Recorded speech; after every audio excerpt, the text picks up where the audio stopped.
بدترین سناریوی این جنگ و چیزی که باید نگرانش باشیم یقینا احتمال فرود بمب‌های سنگرشکن آمریکا بر فراز شهر کوچیکی مثل فوردو و احتمال تشعشعات هسته‌ای و تکرار فاجعه چرنوبیل در اطراف قم هست. اما این اتفاق نمیفته تا زمانی که آمریکا وارد این جنگ نشه، چرا که فقط آمریکا هست که این بمب‌ها رو داره و در طول تاریخ در هیچ کشور دیگه‌ای استفاده نشده. این بمب‌ها به اختصار GBU 57 گفته میشن. 13,000 کیلوگرم وزن دارن و 6 متر طول. تا عمق 60 متری زمین نفوذ میکنن و چون قابلیت پرداب چندین بمب به طور همزمان وجود داره، هر بمب عمق نفوذ رو برای بمب بعدی افزایش میده تا به جایی مثل عمق 80 متری که گفته میشه تأسیسات هسته‌ای فوردو در آن قرار داره برسه.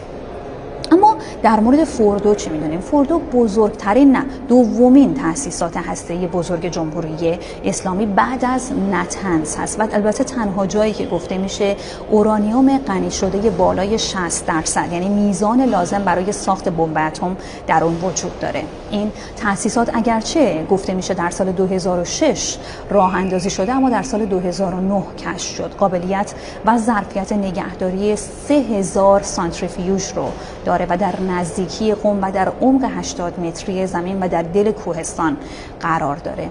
اگرچه گفته میشه پدافندهای بسیار پیشرفته روسی از این تأسیسات هسته‌ای محافظت میکنن، اما اگر بمب‌های آمریکا به این منطقه شلیک بشه و اگر رسوخ بکنه، مهمترین نگرانی در خصوص احتمال تشعشعات هسته‌ای هست. اگرچه خیلی از کارشناسا بر این باور هستن، به دو دلیل این نگرانی وجود نداره. اول، نوعیت این اورانیوم غنی شده و دوم، عمق بسیار زیاد این تأسیسات و اگر هم به سطح زمین گسترش پیدا کنه، تأسیسات شیمیایی نسبتاً خطرناک خواهد بود، نه بسیار.